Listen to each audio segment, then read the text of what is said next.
Another stat that I go back to over and over again is one that the UN published that says that animal agriculture takes up 70% of all agricultural land and 30% of the total land surface of the planet.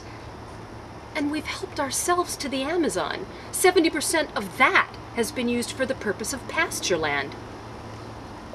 30% of the total land surface of the planet. And a lot of it right in the Amazon, which is this, largely undiscovered source of wealth. Medicinal plants and gorgeous forest and home of so many endangered species. And the deforestation of the Amazon contributes to global warming directly, but the cattle rearing itself also contributes to global warming, and in no small way. The UN says further that cattle rearing generates more global warming greenhouse gases, as measured in CO2 equivalent, than transportation. So we are contributing to global warming, as well as destroying our environment, in order to support our meat habit. Yet this is something that very rarely is discussed, although it's starting to be discussed more often now. The consequences of this aspect of the industry also make it tragic for world hunger. So even from the point of view of a human rights issue, it's significant because all of this grain, if distributed among people, hungry people of the world, could be consumed directly, rather than fed through the inefficient machine of the livestock and wasted that way. It could eliminate a lot of world hunger, global hunger. So, environmentally, it's a disaster. And the ironic thing about the whole issue, the whole industry, is that it's not even the best way to be eating. It's, the meat-based diet is associated with a roster of preventable illnesses. And unfortunately, this information has been hidden as well. It's conveniently kept out of the mainstream sources. To me, it seems obvious why it's hidden. It's, from the point of view of those who profit from our habits, it's dangerous information.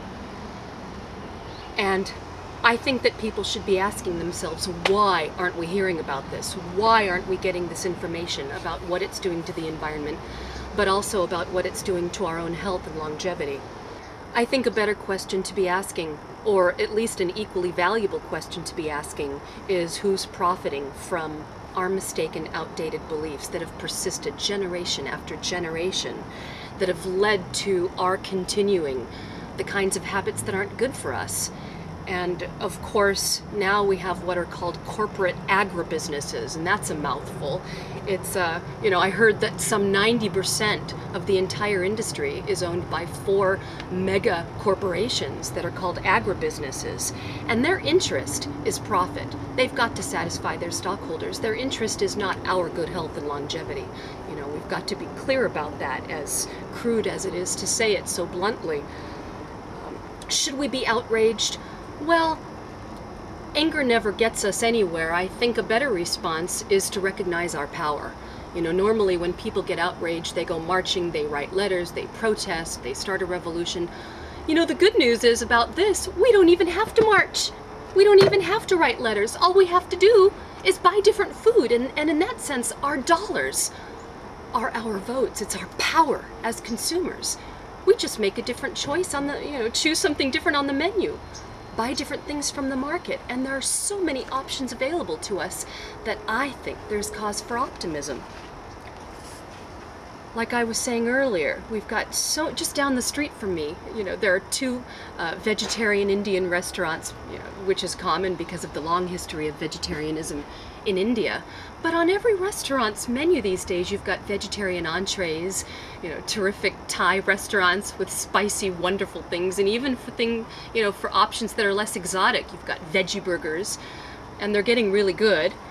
And here in California, Mexican food is so common, you can choose a bean-based meal rather than a meat-based meal. And so the options liberate us, and they're just as healthy, more healthy in fact. In looking at both of these questions, why aren't we getting this information, and who's profiting from hiding it from us?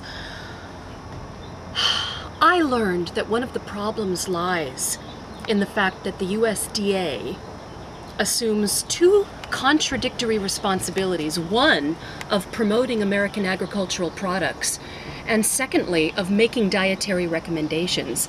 These are two conflicting interests, because it means they're educating on diet and they're making recommendations in terms of what we should eat, but those recommendations reflect, unfortunately, ties to the industry, and the result is widespread misinformation, all throughout the public, and this belief that meat products are somehow necessary.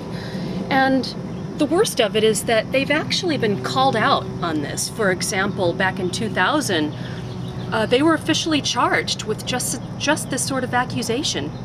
One judge ruled that the USDA violated federal law by hiding documents. Why? Because those documents would have revealed bias among the very committee responsible for creating dietary guidelines for Americans in 2000. Most of the members on that committee had ties to the meat and dairy and egg industries. And so these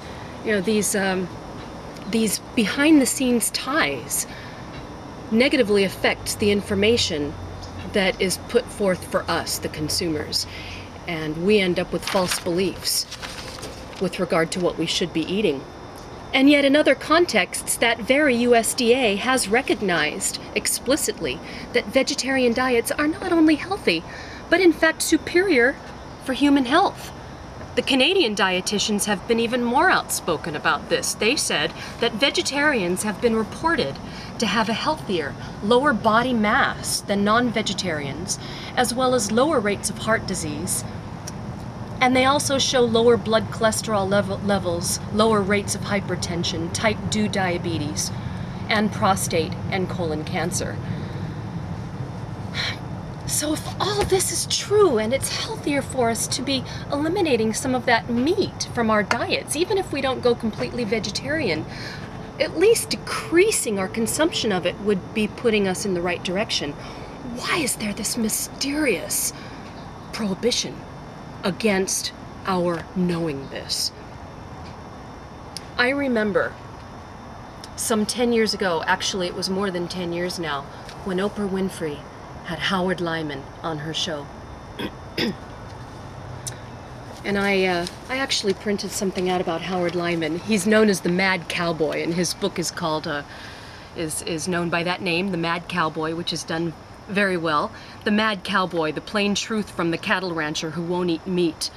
He's been one of my heroes through the years, a big inspiration to me. He says, as a fourth-generation family farmer in Montana for almost 40 years, he knows what he's talking about, I speak from a background of personal experience when I say that chemically-based agricultural production methods today are unsustainable and therefore ecologically disastrous. He was so disgusted by what was going on in big-scale factory farming, meat production, that he got out of it. But it wasn't really until 1979, when a spinal cord tumor caused paralysis, that he decided he's really got to do something about this. He himself was sick, and he saw that the farming industry was sick, and he said that the question we must ask ourselves as a culture is whether we want to embrace the change that must come or resist it. He asks, are we so attached to the dietary fallacies with which we were raised? So afraid to counter the arbitrary laws of eating taught to us in childhood by our misinformed parents, that we cannot alter the course they set us on, even if it leads to our own ruin? Does the prospect of standing apart or encountering ridicule scare us, even from saving ourselves? Oprah Winfrey invited him on her show, and this was back in '98, so a little over 10 years. And he talked about the industry and how dirty it was and how unsustainable and wasteful it was, not to mention the cruelty to the animals. He talked about all of these things, and she said that she herself was disgusted by it. She ended up getting sued, the two of them did, and she had to go to Texas and fight the case, and this went on for months and months. Although she won the case based on free speech, it serves as a warning to other mainstream news outlets. A warning that we better be careful talking about these things, because the industry people are watching, and if they claim that you are powerful enough to negatively affect their sales, then they can find something to sue you, find some reason to sue you, and to threaten you into not talking about these things. And she certainly is powerful, and although she won, it was a warning. It was a warning to the rest of the media.